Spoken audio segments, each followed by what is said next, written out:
सासूबाई, प्लीज पटापट हात चालवा. आज माझ्या आईवडिलांच्या घरचे सगळे लोक येणार आहेत आणि तुम्ही कासवासारखे काम करत आहात. काल रात्रीच मी तुम्हाला सर्व कामे समजावून सांगितली होती. सकाळी उठल्यानंतर तुम्हाला संपूर्ण घर स्वच्छ करावे लागेल आणि खिडक्या दारांवर जमा झालेली धूळ पुसून स्वच्छ करावी लागेल. कुठेही धूळ किंवा कचरा दिसायला नको. आणि मी स्वयंपाकघरात भाजी काढून ठेवली आहे. जेवणासाठी 4 भाज्या तयार करायच्या आहेत. माझ्या आईवडिलांच्या घरचे सगळे लोक नाश्ता करून येतील, पण जेवणाची अशा पद्धतीने तयारी करा की ते बघतच राहायला हवेत. तेव्हा राधिकाच्या सासूबाई अनिताताई म्हणतात, सुनबाई, मी खाण्यापिण्याची अजिबात कमतरता भासू देणार नाही. तू काळजीच करू नकोस. तुझे आईवडील पहिल्यांदा आपल्याकडे येत आहेत. मला सुरुवातीपासूनच पाहुण्यांचे स्वागत करायला आवडते आणि त्यांना चांगले चांगले पदार्थ बनवून खायला घालायला सुद्धा आवडते. मी खूप चांगले जेवण बनवते. पण सुनबाई, मी स्वयंपाकघर सांभाळेन. तू तेवढे वरच्या मजल्यावरील साफसफाईचे काम करून घे, कारण मला दोन्ही कामे करता येणार नाहीत. काय आई, तुम्ही हे काय म्हणत आहात? मी तुम्हाला रात्रीच सांगितलं होतं की मला पार्लरला जायचं आहे. सुनबाई, वेगवेगळ्या प्रकारचे खूप खाद्यपदार्थ बनवायचे आहेत, त्यामुळे तू साफसफाई कर आणि मी स्वयंपाकघरात सर्व जेवण बनवते. तू स्वयंपाकघरात अजिबात लक्ष देऊ नकोस, असं अनिताताई त्यांच्या सुनेला राधिकाला सांगतात. त्यावर राधिका म्हणते, आई, मला एवढं मोठं घर साफ करता येणार नाही. त्यात मला पार्लरलाही जायचं आहे. तेव्हा अनिताताई म्हणाल्या, साफसफाई करून तू आज केस कापायला पार्लरला जा. तेव्हा राधिका रागातच म्हणते, जर मी साफसफाई करत राहिले तर मला माझे केस कापता येणार नाहीत आणि मग दुपारपर्यंत सगळे येतील. तोपर्यंत मी घरची कामच करत राहायची का? तसे तर मी रोज जेवण बनवते. कधीतरी तुम्हाला माझ्यासाठी काम करावे लागते तर तुम्ही माझ्यावर उपकार करत असल्याचा आव आणून मला लाजवू नका. तेव्हा अनिताताईंच्या शेजारी बसलेला अनिताताईंचा मुलगा संकेत म्हणतो, अगं राधिका, तू कशी आहेस? तू काय बोलतेस? आई नेहमी तुला स्वयंपाकघरात मदत करते आणि आईचं वय बघ, तिचं वय झालंय. हे सगळं करायला आता तिच्या अंगात तेवढी ताकद आहे का? ती एवढं जेवण बनवून घर कशी साफ करणार? तू जाण्यापूर्वी किमान एक तरी काम कर.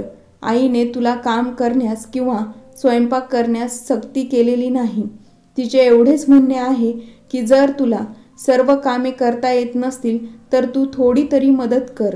संकेतचे बोलणे ऐकून राधिका रागवली आणि बडबड करू लागली, हो, तू सुद्धा आईपेक्षा कमी नाहीस. तू तर थोडं तरी मदत कर. संकेतचे बोलणे ऐकून राधिका रागावली आणि बडबड करू लागली, हो, तू सुद्धा आईपेक्षा कमी नाहीस. तू तर माझी धाकटी सासू होण्याचा प्रयत्न करतो आहेस. लग्नानंतर 4 महिन्यातच मला समजले आहे की तू फक्त तुझ्या आईचंच ऐकतोस आणि नेहमी तुझ्या आईचीच बाजू घेतोस. अरे, माझा आनंद तुला पाहावला जात नाही का? तेव्हा अनिताताई म्हणतात, अगं राधिका, जरा मोठ्याने बोल. तू काय बोलत आहेस ते मला ऐकू येत नाहीये. तेव्हा राधिका डोळे फिरवत म्हणते, मी फक्त माझ्या खोलीची साफसफाई करते. त्यानंतर आपल्या नवऱ्याला म्हणते, तू तुझ्या आईला सांग की जेवण झाले की घराची साफसफाई करून घ्या. एवढं बोलून झाल्यावर पाय आपटत झाडू उचलून राधिका आपल्या रूमची साफसफाई करण्यासाठी जाते. साफसफाई करून झाल्यानंतर पटापट तयार होऊन ती पार्लरसाठी निघून जाते. तोपर्यंत संकेत किचनमध्ये आपल्या आईला मदत करण्यासाठी पोहोचला होता. खरं तर संकेत अनिता ताईंचा एकुलता एक मुलगा होता. अनिता ताईंचा नवरा 20 वर्षांपूर्वीच हे जग सोडून निघून गेला होता. तेव्हा संकेत फक्त 6 वर्षांचा होता. संकेतचे बाबा सरकारी नोकर असल्या कारणाने अनिता ताईंना पेन्शन मिळत होती. त्या पेन्शनच्या पैशातूनच अनिता ताईंनी आपल्या मुलाला शिकवून मोठे केले होते आणि त्यासोबतच चांगले संस्कारही दिले होते. त्याच्यावर चांगले संस्कार केले होते. मायलेक नेहमीच सोबत असल्याकारणाने त्या दोघा मायलेकांचे एकमेकांबरोबर मैत्रीचे नाते सुद्धा निर्माण झाले होते. त्यामुळे आपल्या जवळच्या मित्राप्रमाणे ते दोघे आपल्या गोष्टी एकमेकांबरोबर शेअर करत असायचे. अनिताताई जेव्हा किचनमध्ये एकट्या काम करत असायच्या तेव्हा लहानपणापासूनच संकेत त्यांना किचनमध्ये जाऊन काही ना काही मदत करायचा. कधी लसूण सोलायचा तर कधी इतर कामांमध्ये मदत करायचा. अशा प्रकारे तो जास्त वेळ आपल्या आईसोबत किचनमध्ये असल्यामुळे किचनमधील बहुतेक कामे तो शिकला होता. आईच्या मदतीने त्याने सगळे काम शिकून घेतले होते. त्यामुळे जेव्हा जेव्हा त्याला संधी मिळायची तेव्हा तो मोठा झाल्यानंतर आपल्या आईसाठी जेवणसुद्धा बनवायचा. जेव्हा त्याची आई आजारी असायची तेव्हा तो आपल्या आईची काळजी तर घ्यायचाच, पण तिच्यासाठी जेवणसुद्धा बनवून तिला खाऊ घालायचा. त्यामुळे संकेतचे आपल्या आईवर खूप जास्त प्रेम होते. अनिताताईंच्या माहेरी त्यांचे आई वडील आणि त्यांचे 4 भाऊ आणि त्यांची एकुलती एक बहीण अनिताताई होती. अनिताताईंच्या नवऱ्याचा मृत्यू झाल्यानंतर त्यांच्या भावांनी त्यांना खूप वेळा समजावले की ताई, तू इथे येऊन राहा. संकेत अजून लहान आहे. का उगाच एकटी कष्ट उचलत आहेस? आम्ही सर्व तुझ्यासोबत आहोत. तू इकडे ये. आपण तुझ्या मुलाची योग्य ती काळजी घेऊ. परंतु अनिताताईंनी हा विचार केला की आज माझे आई बाबा आहेत, परंतु जेव्हा माझे आई बाबा हे जग सोडून निघून जातील तेव्हा माझे भाऊ आणि त्यांच्या बायका त्यांच्याबरोबर माहेरी राहणे चांगले वाटणार नाही. म्हणून आपण आपल्या सासरीच राहिलेलं बरं. तसेही माझ्या नवऱ्याची पेन्शन मला मिळत आहे, त्यामुळे हातात पैसे सुद्धा येतात. असे असताना सासरीच राहून आपण आपल्या मुलाला चांगले शिक्षण देऊ शकतो. म्हणून त्या आपल्या भावांना म्हणाल्या की मी माझ्या नवऱ्याच्या घरीच राहते. मी हे घर सोडून कुठेही येणार नाही. तुम्ही लोक अधूनमधून इकडे येत राहा. जेव्हा गरज पडेल तेव्हा तुम्ही सर्व आहातच ना माझ्यासोबत. असे बोलून अनिताताईंनी आपल्या माहेरी कायमचं राहायला जाणं टाळलं होतं. अनिताताईंच्या माहेरी खूप मोठा परिवार होता आणि त्या घरामध्ये कोणत्याही गोष्टीची कमी नव्हती. पण या 20 वर्षांमध्ये अनिताताईंचे आई बाबासुद्धा हे जग सोडून निघून गेले होते. असे असले तरीसुद्धा त्यांचे भाऊ आणि वहिन्या अनिताताईंची खूप काळजी घेत होत्या. त्यांच्या माहेरच्या घरी एखादा कार्यक्रम असेल तर अनिताताईंना ते मोठ्या आग्रहाने न चुकता बोलावत असत. आता संकेत किचनमध्ये गेल्यानंतर म्हणतो, आई, मी भाजी कापून देतो. तोपर्यंत तू पुऱ्या बनवण्यासाठी पीठ भिजवून घे आणि डाळीला तडकासुद्धा मी मारतो. संकेत आपल्या आईला सर्व प्रकारची मदत करत होता. संकेत किचनमध्ये जात असताना त्यांनी एक स्टूलसुद्धा किचनमध्ये आणला होता. तो अनिताताईंना म्हणाला, आई, तू जास्त वेळ उभे राहू नकोस, नाहीतर तुझे पाय दुखतील. म्हणून अधूनमधून तू या स्टूलवर बसत जा. आणि आई, एवढ्या भाज्या बनवण्याची काय गरज आहे? 2 भाज्या बनव. रायता आहेच सोबत जोडीला. त्यामुळे तू इतक्या भाज्या बनवू नकोस आणि इतका ताण घेऊ नकोस. अरे बाळा, नाही. आता घरात नवीन सुनबाई आली आहे आणि तिच्या माहेरचे लोक आणि तिचे आई बाबा पहिल्यांदाच आपल्याकडे येत आहेत. त्यामुळे 2 भाज्या करणे चांगले वाटत नाही. कमीत कमी 4 भाज्या तरी बनवायला हव्यात. एवढ्या वर्षांनी आपल्या घरात सुनबाईच्या रूपाने कोणीतरी आले आहे आणि तिच्यामुळेच आता आपल्या घरात 4 नातेवाईकांचे येणे जाणे सुरू झाले आहे. मला तर हे सर्व करायला खूप आवडते. हो आई, तुझे म्हणणे अगदी योग्य आहे, परंतु तू तुझ्या तब्येतीचा पण विचार कर. एवढे सर्व काम केल्यानंतर तू आजारी पडशील आणि कालच राधिकाने तुला ही सर्व कामे सांगितलेली होती, तेव्हाच तू तिला मनाई करायला हवी होतीस ना. सर्व कामाची जबाबदारी तुझ्यावर सोपवून ती पार्लरमध्ये निघून गेली आहे. ती 2 दिवस अगोदरच पार्लरला जाऊ शकत होती ना. तिला आजच जाण्याची काय गरज होती? अरे बाळा, सुनबाई नवीन घरात आली आहे ना. ॲडजस्ट होण्यासाठी तिला थोडा वेळ लागणारच आहे. तू सुद्धा तिला थोडा वेळ ॲडजस्ट करण्यासाठी दे. आणि आता तिचे वय तरी किती आहे? 20 ते 22 वर्षाची असेल. हळूहळू सर्व गोष्टी, घरातील रीतिरिवाज शिकून घेईलच.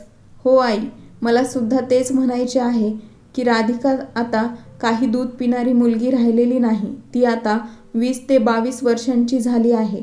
20-22 वर्षांची मुलगी म्हणजे काही छोटी होत नाही. तू उगाचच तिला छोटी बनवून ठेवली आहेस. 20-22 वर्षाच्या मुलींना तर आपले चांगले वाईट आणि योग्य अयोग्य सर्व गोष्टींची समज असते. चुकीची गोष्ट कोणती एवढे समजून घेण्याची क्षमता तर त्यांच्यामध्ये नक्कीच असते.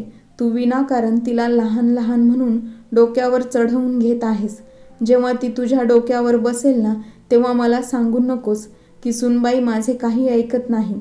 मी तुला आत्ताच सांगत आहे की तिला घरातील सर्व काम सांग. घरातील सर्व जबाबदाऱ्या हळूहळू तिच्यावर टाकण्यास सुरुवात कर. काय तू पूर्ण आयुष्य काम करून थकली नाहीस का? आता सुनबाई आली आहे तर आरामात राहा आणि जेवढे काम शक्य होईल तेवढेच काम कर. उगाच जास्त ताण घेऊ नकोस. स्वतःवर काम ओढून घेऊ नकोस. उगाच सुनबाई म्हणते म्हणून जबरदस्ती काम करू नकोस. तिला छोटी समजून तिच्या मर्जीप्रमाणे काम करण्यासाठी तू तिची साथ देत आहेस. हे योग्य नाही. आई, अरे बाळा, काय एवढ्या छोट्याशा गोष्टीसाठी नाराज होत आहेस? मी तिला समजावेन. आपल्या मुलाचे म्हणजे संकेतचे बोलणे पूर्ण करत अनिताताई म्हणतात की बघ, बोलता बोलता जेवण कधी तयार झाले काहीच समजलेच नाही. मग अनिताताई संकेतला म्हणतात, तू हे सर्व जेवण डायनिंग टेबलवर झाकून ठेव. तोपर्यंत मी माझ्या रूमची आणि बाहेरची साफसफाई करून घेते. नाहीतर ते लोक येण्याची वेळ होईल. त्यांच्यासमोर साफसफाई करणे चांगले वाटणार नाही. मी आत्ताच आवरून घेते. तेवढ्यातच राधिकाचा फोन येतो. हॅलो संकेत, ताई बाबा आपल्या शहरात पोहोचले आहेत. 10 मिनिटातच ते आपल्या घरी पोहोचतील. त्यामुळे तू लगेचच मला पार्लरमधून नेण्यासाठी ये. कारण ऑटो रिक्षाने आली तर खूप वेळ लागेल. ठीक आहे राधिका, मी तुला घेण्यासाठी पार्लर बाहेर येतो. तुम्हाला तिथेच भेट. राधिका घरी येताच तिच्या माहेरचे सर्व लोकही पोहोचतात. राधिकाचा भाऊ, तिची बहीण, आई बाबा आणि सोबतच काका काकी सुद्धा आले होते. सर्व लोक मोठ्या प्रेमाने राधिकाला भेटतात आणि हॉलमध्ये सोफ्यावर बसतात. तेव्हा अनिताताईंना समजते की आपल्या सुनेच्या माहेरचे लोक आले आहेत. तेव्हा त्या मोठ्या आनंदाने त्यांना भेटण्यासाठी हॉलमध्ये येतात. अनिताताई जेव्हा येऊन सोफ्यावर बसतात तेव्हा लगेचच राधिका म्हणते, आई, सर्वांसाठी पाणी घेऊन या. सर्व लोक एवढ्या दूरवरून आले आहेत, त्यामुळे ते अगोदर चहा पितील, मग थोड्या वेळाने जेवण करतील. ठीक आहे सुनबाई, मी सर्वांसाठी पाणी घेऊन येते आणि चहासुद्धा बनवते. एवढे बोलून अनिताताई किचनमध्ये गेल्या. त्यांनी सर्वांसाठी चहा ठेवला आणि मग सर्वांना पाणी देण्यासाठी हॉलमध्ये आल्या. तेव्हा राधिकाच्या आईवडिलांनी एका प्लेटमध्ये काही शगुन वस्तू ठेवल्या होत्या. त्या वस्तूने भरलेली प्लेट अनिताताईंच्या हातात देत ते म्हणाले, सोयरीणबाई, आमच्या लहान मुलाचे लग्न आहे. तुम्ही सर्वांनी लग्नाला यावे. हो, आम्ही सगळे लग्नाला नक्की येऊ. तेव्हा राधिका म्हणते, आई, तुम्हाला माहीत आहे का, माझ्या भावाचे लग्न खूप मोठ्या खानदानातील मुलीबरोबर ठरले आहे. ते खूप पैसेवाले लोक आहेत. 4-4 गाड्या आहेत त्यांच्याकडे.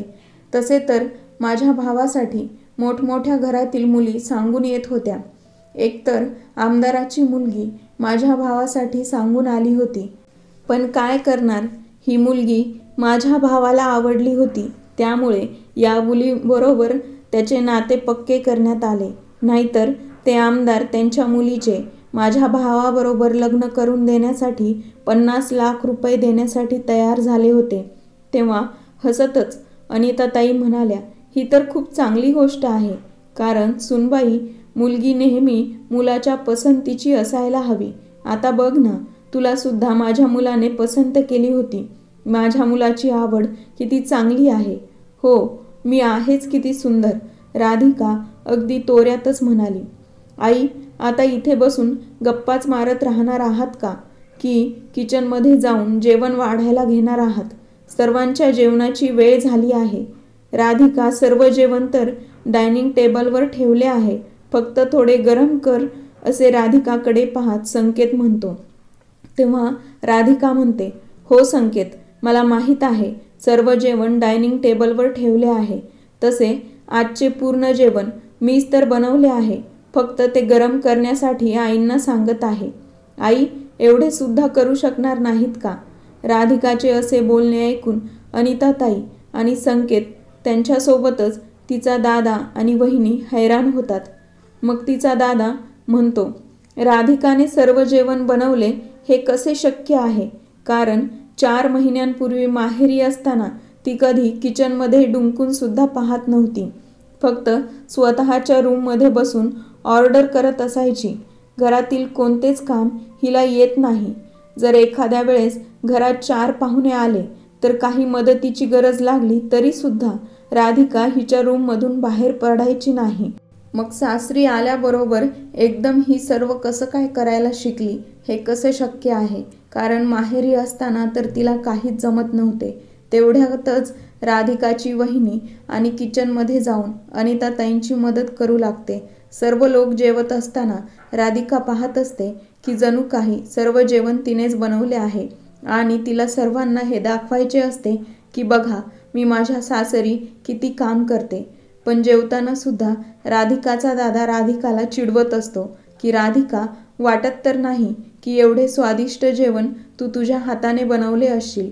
जर कधी तुला चहा बनवायला सांगितले तर पूर्ण अर्धा 1 तास 1 कप चहा बनवण्यासाठी तू घालवत असायचीस. मग आता एवढे सर्व पदार्थ तू तुझ्या हाताने बनवलेस? एवढे बोलून तिचा दादा हसू लागला. तेव्हा बाजूलाच बसलेला संकेत म्हणतो, मी म्हणे साहेब, एवढे स्वादिष्ट जेवण तर माझ्या आईच बनवू शकते. फक्त राधिकाने हे जेवण बनवण्यासाठी मदत केली आहे. पण काही हरकत नाही. राधिकाने माहेरी कधी काम केले नसेल, जेवण बनवले नसेल, परंतु माझी आई हळूहळू तिला सर्व काम करायला शिकवेल. भले तिने माहेरी काही केले नसले तरीही, परंतु आता ती सासरी आल्यानंतर सर्व काही शिकून घेईल. काही खूप मोठी गोष्ट नाही आहे, बरोबर ना राधिका? मी बरोबर बोलतो आहे ना? संकेतचे हे बोलणे ऐकून राधिकाचे आई बाबा सुद्धा खुश होतात की चला, आपला जावई किती चांगला आहे. आपल्या मुलीला भलेही काम येत नाही, परंतु आपल्या जावयाचं आपल्या मुलीवर विश्वास आहे. ती हळूहळू सर्व गोष्टी शिकून घेईल. राधिकाला या गोष्टीचा खूप राग येतो. ती फुसफुसत संकेत जवळ जाते आणि म्हणते, तुला काय गरज होती आत्ताच हे सर्व बोलण्याची? थोडा वेळ तू शांत बसू शकत नाहीस का? त्यावर संकेत म्हणतो, मी काय चुकीचं बोललो आहे? जे खरे आहे तेच तर बोललो आहे. त्यामध्ये चूक असे काय आहे? तेवढ्यातच राधिकाची वहिनी अनिताताईंना म्हणते, आई तुम्ही पण जेवणाच्या टेबलवर बसा. तुम्ही सर्वांसोबत जेवून घ्या. मी सर्वांना जेवण वाढते. पण अनिताताई जेवणास तयार होत नाहीत. तेव्हा राधिकाची वहिनी अनिताताईंचा हात धरून त्यांना जेवायला बसवते. मग राधिकाची वहिनी आणि राधिका सर्वांना जेवण वाढतात. सर्वांचे जेवण झाल्यानंतर सर्वजण जायला निघतात. हळूहळू वेळ कशी निघून गेली कोणालाच काही समजले नाही. आता राधिका सुद्धा आपल्या माहेरी जाण्याची तयारी करू लागली. आपल्या भावाच्या लग्नासाठी तिने पूर्ण तयारी केली होती. राधिका खूप सारी शॉपिंग करत होती. अशातच एक दिवस ती अनिताताईंना म्हणते, आई तुम्हाला माहीत आहे का, माझी आई होणाऱ्या सुनेसाठी खूप सारी दागिने बनवत आहे. अगदी डोक्यापासून पायाच्या नखापर्यंत ती तिच्या सुनेसाठी सोने बनवत आहे. तिच्या होणाऱ्या सुनेसाठी ती खूप पैसे खर्च करत आहे. आपली आई तिच्या सुनेसाठी. हे शब्द ऐकताच संकेतला राग येतो. तो म्हणतो, मग त्यात काय झाले? सर्वजण आपल्या होणाऱ्या सुनेसाठी दागिने बनवत असतातच. तुझ्याकडे तरी कोणत्या गोष्टीची कमी आहे? म्हणून तू या सर्व गोष्टी माझ्या आईला ऐकवत आहेस. तुझ्या लग्नामध्ये सुद्धा आम्ही तुझ्यासाठी सर्व काही बनवले आहे. एवढेच नाही तर सर्व गोष्टी तुझ्या आवडीच्या होत्या आणि तू तुझ्या पसंतीनुसारच खरेदी केल्या होत्या. दागिन्यांपासून कपड्यांपर्यंत सर्वच. आज तू या सर्व गोष्टी का करत आहेस? या गोष्टी करण्यामागे तुझा काय हेतू आहे? थोडा विचार करून गोष्टी बोलत जा. राधिका, तू तुझ्या माहेरीविषयी नेहमी बोलत असतेस, पण या घरात जे काही आहे ते सर्व तुझेच आहे ना? एवढे सर्व काही असून सुद्धा तू तुझ्या भावाच्या लग्नासाठी पुन्हा एकदा एवढी शॉपिंग केली आहेस. तरीसुद्धा मी आणि आई तुला काहीच बोलत नाही, तरीसुद्धा तू माझ्या आईला ऐकवत राहतेस. ही तुझी सवय चांगली नाही. तुझी सवय बदल. संकेतच्या या बोलण्यावर राधिकाजवळ कोणतंही उत्तर नव्हतं. खरं तर राधिकाचा चेहरा रागाने लालबुंद झाला होता. पण आईचा फोन आला आहे असा बहाणा करून राधिका तिथून निघून तिच्या रूममध्ये निघून गेली. आज अनिताताई आपल्या मुलाला काहीच बोलल्या नाहीत, कारण त्यांना सुद्धा वाटत होते की आपला मुलगा जे बोलत आहे ते योग्यच बोलत आहे. ठीक आहे, आता काही छोटी मुलगी राहिलेली नाही, कारण राधिका त्यांच्या बोलण्यावर नेहमीच उलट बोलून त्यांची बेइज्जती करत होती, त्यांचा अपमान करत होती.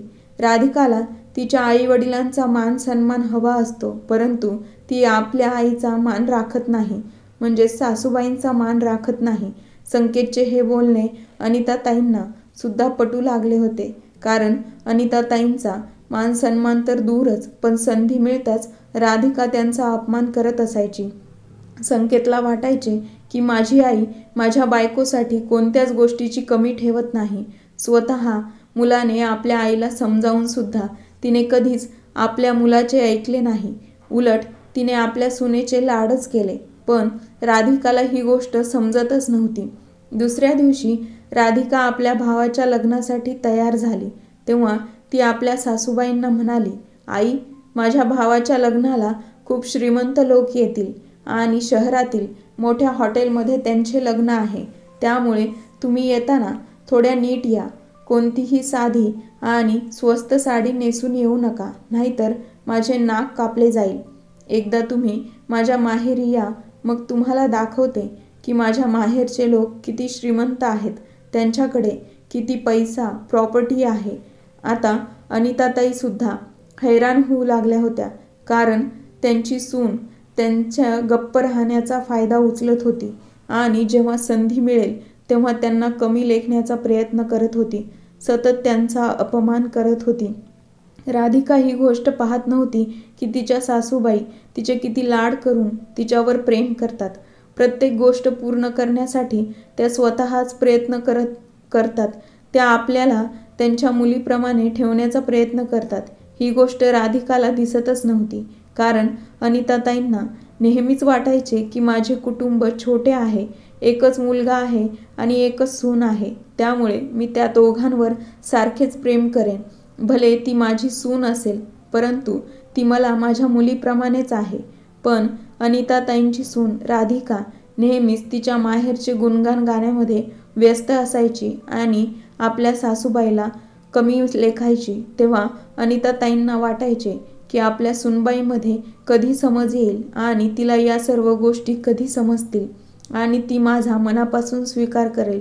आता राधिका तिच्या माहेरी भावाच्या लग्नाला निघून गेली होती. त्याच्या दुसऱ्या दिवशी संकेत अनिताताईंना म्हणतो, आई, मला राधिकाचा फोन आला होता. तिकडे तिला माझी गरज आहे, त्यामुळे मी तिकडे जात आहे. परंतु लग्नाच्या दिवशी सकाळी मी तुला घेण्यासाठी येईल, तू तयार राहा. ठीक आहे बाळा, लग्नाच्या घरात खूप सारी कामे असतात, तू जाऊन त्यांना थोडीफार मदत कर. तिकडे गेल्यानंतर राधिका संकेतला कामामध्ये एवढी व्यस्त करते की संकेतला लग्नाच्या दिवशी सकाळी आपल्या आईला आणायला जाण्यासाठी वेळच मिळत नाही. दुपारी 12 वाजता सर्व कामातून मोकळा झाल्यानंतर संकेत राधिकाला म्हणतो की मी आता आईला आणण्यासाठी जात आहे. तेव्हा राधिका म्हणते की आईंना घेण्यासाठी जाण्याची काय गरज आहे, स्वतः इथपर्यंत त्या येऊ शकत नाहीत का? तुम्ही माझ्या भावाच्या लग्नात मदत करण्यासाठी आला आहात, त्यामुळे तुम्ही कुठेही न जाता लग्नाच्या तयारीमध्ये लक्ष द्या. आता काय त्या छोट्या आहेत का त्यांना आणायला जात आहात? त्या स्वतः येऊ शकतात, तुम्ही त्यांना आणायला जायचे नाही. तेव्हा संकेत म्हणतो, राधिका, तू काय बोलत आहेस? घरामध्ये 2-2 कार आहेत आणि माझी आई बसने धक्के खात येईल. फक्त 1 तासाचा तर रस्ता आहे. मी लगेच जातो आणि आईला घेऊन पटकन येतो. पण तेवढ्यातच राधिकाची आई घाबरलेल्या स्थितीत त्यांच्या रूममध्ये येते आणि संकेतला म्हणते, जावई बापू, नवरदेवासाठी आणलेली शेरवानी थोडी मोठी होत आहे, त्यामुळे तुम्ही पटकन जाऊन ती बदलून घेऊन आलात तर बरे होईल. आता राधिकाचा मोठा भाऊ आणि तिचे बाबा दुसऱ्या कामासाठी घराबाहेर पडलेले आहेत, त्यामुळे हे काम तुम्ही केले तर बरे होईल. आपल्या सासूबाईंचे असे बोलणे ऐकल्यानंतर संकेत लगेचच त्यांच्या हातातून नवरदेवाची शेरवानी घेतो आणि ती बदलण्यासाठी बाजारात जातो. जसा संकेत घरातून बाहेर पडतो तेव्हा राधिका लगेचच आपल्या सासूबाईंना फोन करते आणि म्हणते, आई, संकेत कामामध्ये खूपच व्यस्त आहे, त्यामुळे तो तुम्हाला नेण्यासाठी येऊ शकत नाही. तुम्ही एक काम करा, बसने या. राधिकाच्या फोननंतर अनिताताई एक दोनदा संकेतला फोन करण्याचा प्रयत्न करतात, पण नेहमी संकेतचा फोन व्यस्त येत होता. म्हणून अनिताताई कोणताही विचार न करता बस पकडून आपल्या सुनेच्या माहेरी पोहोचतात. तेव्हा पूर्ण घर पाहुण्यांनी भरलेले होते. सगळीकडे लगबग होती आणि लग्नाची तयारी सुरू होती. आपल्या सासूबाईंना पाहून राधिका सर्वांना म्हणते, या बघा, माझ्या सासूबाई आल्या. बसा सासूबाई. बसने आल्यामुळे तुम्हाला थकायला झाले असेल, पण मी तर बसमध्ये येण्याचा विचारसुद्धा करू शकत नाही. मला तर नेहमीच कारने येण्या जाण्याची सवय आहे. तुम्ही या आणि बसा. अनिताताईंना आपल्या सुनेचे असे बोलणे काहीच समजत नव्हते की त्यांची सून त्यांची प्रशंसा करत आहे की आतासुद्धा ती त्यांना कमी लेखत आहे. राधिकाचे असे बोलणे अनिताताईंना आवडले नाही. संकेतसुद्धा राधिकाचे हे बोलणे ऐकतो आणि तो आईजवळ जातो आणि त्याच्या आईला म्हणजेच अनिताताईंना म्हणतो, आई, तुला बसने येण्याची काय गरज होती? मी तुला घ्यायला येणारच होतो ना. अरे संकेत, मी तुला 2-3 वेळा फोन करण्याचा प्रयत्न केला, परंतु नेहमीच तुझा फोन व्यस्त येत होता. तेवढ्यातच राधिका म्हणाली, मी आईंना फोन करून सांगितले होते की तू कामात व्यस्त आहेस, त्यामुळे तुम्ही बसने या. ते तुम्हाला नेण्यासाठी येऊ शकत नाहीत. जर तुम्हाला जायला वेळच मिळाला नसता तर आई लग्नाला पोहोचू शकल्या नसत्या. तेव्हा अनिताताई म्हणतात, मी आता पोहोचले आहे ना, उगाच चर्चा नको. मग अनिताताई आपल्या सुनेला राधिकाला बोलावून दुसऱ्या रूममध्ये नेतात आणि राधिकाला म्हणतात, बाळा, तू तुझा मोठा हार आणायला विसरली होतीस. हा घे तुझा हार, तुझ्या गळ्यात घाल. तू एवढ्या दागिन्यांमधले खूपच सुंदर दिसत आहेस. हार घातल्यानंतर तुझी सुंदरता अजूनच वाढेल. तेव्हा राधिका मोठ्याने म्हणते, आई, तुम्ही कोणत्या मोठ्या हाराविषयी बोलत आहात? माझ्या होणाऱ्या बहिणीला किती मोठा हार केला आहे हे बघा. असे म्हणत राधिका आपल्या मोबाईलमधील फोटो अनिताताईंना दाखवते. हा बघा हार आणि या 4 बांगड्या माझ्या नवीन वहिनीला बनवल्या आहेत. राधिकाचे असे बोलणे ऐकून बाकीचे लोक अनिताताईंकडे पाहू लागतात. खरं तर अनिताताई किती प्रेमाने आपल्या सुनेसाठी हार घेऊन आल्या होत्या, पण त्यांच्या सुनेनं तर सर्वांसमोर त्यांना एकदम छोटं बनवलं होतं. त्यामुळे अनिताताईंच्या डोळ्यात पाणी आले. आपल्या आईचा असा अपमान होताना पाहून संकेतला सुद्धा आपल्या बायकोचा खूप राग आला, परंतु आपल्या बायकोची माहेरी आपल्या बायकोचा अपमान त्याला करायचा नव्हता. म्हणून संकेत त्यावेळी शांत राहिला. पण तो आपल्या आईला घेऊन लग्न अर्धवट सोडून घरी निघून आला. अनिताताईंनी त्याला थांबवण्याचा खूप प्रयत्न केला, परंतु संकेतने त्यांचे काहीही ऐकले नाही. आई, आता खूप झालं. तू हिचं काहीच ऐकू नको. राधिका नेहमीच तुला टोमणे मारते, परंतु तू हिला काहीच बोलत नाहीस. एवढ्यातच राधिकाचा संकेतला फोन येतो आणि ती म्हणते, संकेत, तू कुठे आहेस? राधिकाचा घाबरलेला आवाज ऐकून संकेत म्हणतो, काय झाले राधिका? त्यावर राधिका म्हणते, अहो, खूप मोठी गडबड झाली आहे. जे दागिने माझ्या आईने तिच्या नवीन सुनेसाठी बनवले होते ते दागिने बाबा दुकानातून घेऊन येत होते, पण रस्त्यामध्ये 2 चोर आले आणि त्यांनी बाबांना बंदूक दाखवून बाबांकडून सर्व दागिने हिसकावून घेतले. त्यांनी बाबांना धक्का दिला म्हणून बाबा खाली पडले. त्यांना थोडा मारसुद्धा लागला आहे. आता वरात निघण्याची वेळ झाली आहे. दागिने अजून पोहोचलेले नाहीत. आता काय करायचे? कोणालाच काही समजत नाही. मला तर खूपच टेन्शन आले आहे. दागिन्यांविना जर वरात निघाली तर माझे आईबाबांचे नाक कापले जाईल. संकेतला राधिकाचा अगोदरच राग आला होता आणि आता तर त्याला राधिकाला धडा शिकवण्यासाठी संधीच मिळाली होती. म्हणून संकेत रागातच म्हणाला, मग मी काय करू? ते तुझे आई बाबा आहेत. त्यांची इज्जत जात असेल, त्यांचे नाक कापले जात असेल तर मी काय करणार? मी तर माझ्या आईला घेऊन घरी आलो आहे. तेव्हा राधिका म्हणाली, संकेत, तू काय बोलत आहेस? माझे आई बाबा आणि त्यांची इज्जत, त्याविषयी तुला काहीच वाटत नाही. हे तर तुला त्यांच्या मुलापेक्षा जास्त जवळ समजतात. पण तू तर लग्नसुद्धा पूर्ण न करता निघून गेलास. त्यावर संकेत म्हणाला, राधिका, तू अगदी बरोबर बोलत आहेस. तुझे आई बाबा जर मला मुलगा समजत असतील, माझ्यावर त्यांच्या मुलापेक्षा जास्त प्रेम करत असतील, तर माझी आईसुद्धा तुला मुलगी मानते. ती मुलीप्रमाणे तुझ्यावर प्रेम करते. पण तू तिची मुलगी न बनता सतत तिचा अपमान करत असतेस. आजसुद्धा तू माझ्या आईचा 2 वेळा अपमान केला आहेस. माझी आई तुझे सारखे सारखे अपमान सहन करण्यासाठी बनलेली नाही. जर तू माझ्या आईचा सन्मान करत नाहीस तर तुला तिचा अपमान करण्याचा सुद्धा हक्क नाही. संकेतचे बोलणे ऐकून राधिका रडू लागते आणि म्हणते, अरे संकेत, आता वेळ कोणती आली आहे आणि तू मला 4 गोष्टी ऐकवत आहेस. मला तर वाटले होते की अशा परिस्थितीमध्ये तू माझी साथ देशील. तेव्हा संकेत म्हणाला, मी तर नेहमीच तुझी साथ दिली आहे, पण तू कामच असे करतेस की मला तुझा खूप राग येतो. नेहमीच तू चुकीच्या गोष्टी करते.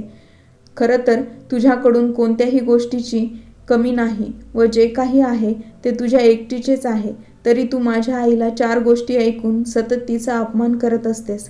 तेव्हा अनिताताई संकेतकडून फोन हिसकावून घेतात आणि म्हणतात, सुनबाई, तू रडू नकोस, तू अगोदर शांत हो. तेव्हा राधिका आपल्या सासूबाईंना म्हणते, आई, माझ्या आईबाबांकडे आता एवढे पैसे नाही आहेत की ते लगेच दुसरे दागिने खरेदी करू शकतील. त्यांच्याकडे जेवढे काही पैसे होते ते सर्व पैसे आता लग्नामध्ये खर्च झाले आहेत. म्हणून मी विचार करते की माझे दागिने आहेत ते मी माझ्या भावाच्या बायकोला देऊ का? 4 दिवसानंतर ते दागिने आपल्याला परत मिळतील. कमीत कमी आता माझ्या आईबाबांची इज्जत तर वाचेल. नंतर त्यांच्याकडे पैसे येतील तेव्हा त्या आपल्या सुनेला नवीन दागिने बनवून देतील. फोन स्पीकरवर असल्यामुळे संकेत म्हणाला, राधिका, तुझ्याकडे कोणते दागिने आहेत? तू तर नेहमीच म्हणत असायची की माझ्याकडे खूप कमी दागिने आहेत, माझ्याकडे खूपच छोटे छोटे दागिने आहेत. असे छोटे दागिने देऊन आईबापांची इज्जत वाचली जाईल का? छोटे दागिने पाहून तर मुलीकडचे लोक तुम्हालाच ऐकवतील. त्यामुळे तू तुझे दागिने देऊ नकोस. तुझे दागिने जर तू दिलेस तर तू काय घालशील? यावर राधिका म्हणते, तुम्ही माझी चिंता करू नका. मी आर्टिफिशियल दागिने घालेन, पण कमीत कमी माझ्या आईबापांची इज्जत तर वाचेल. अरे वा, तुला तर तुझ्या आईबाबांविषयी इज्जतीची खूपच काळजी आहे. त्यांची इज्जत वाचवण्यासाठी तू आर्टिफिशियल दागिने घालण्यासाठी सुद्धा तयार आहेस. माझ्या आईने तुला खऱ्या सोन्याचे दागिने दिले तरीसुद्धा तू तिला 4 गोष्टी ऐकवल्यास. एवढे बोलून संकेतने फोन ठेवून दिला. आज राधिकाला जाणीव झाली होती की ती आपल्या सासूबाईंसोबत जे काही वागत होती ते चांगले नव्हते. राधिकाच्या नवऱ्याने नेहमीच तिच्या आई-बाबांचा मान सन्मान ठेवला होता. त्यामुळे आज राधिकाला तिच्या वागण्याचा पश्चाताप होत होता. ती जोरजोरात रडू लागली, कारण तिला वाटू लागले, जर आपण आपल्या सासूबाईंचा मान सन्मान ठेवला असता तर कदाचित असा दिवस पाहायला मिळाला नसता. थोड्याच वेळात बाहेर हालचाली चालू होत्या. संकेत अनिताताईंना घेऊन राधिकाच्या बाबांबरोबर काहीतरी बोलत असतो. हे पाहून राधिकाला वाटते की नक्कीच कोणीतरी चांगली गोष्ट करत आहे, कारण तिच्या बाबांच्या चेहऱ्यावरचे सर्व टेन्शन गायब झाले होते आणि त्यांच्या चेहऱ्यावर हास्य फुलले होते. जेव्हा राधिकाचे बाबा घरात येतात तेव्हा म्हणतात, खरंच माझा जावई खूप चांगला आहे. त्यांनी सर्व दागिने आपल्या नवीन सुनबाईला घालण्यास सांगितले आहेत. सोबतच अनिताताईसुद्धा स्वतःच्या गळ्यातील दागिने काढून राधिकाच्या गळ्यात घालत म्हणतात, माझ्या सुनेने असे आर्टिफिशियल दागिने घातलेले मला चालणार नाहीत. माझे आता वय झाले आहे. मला कोण पाहणार आहे? तुझ्या भावाचे लग्न आहे, त्यामुळे तुला नटून सजून राहायलाच हवे. संकेत परत तर राधिकाच्या घरी आला होता, परंतु त्याने राधिकाबरोबर बोलणे बंद केले होते. तो काहीही बोलला नव्हता.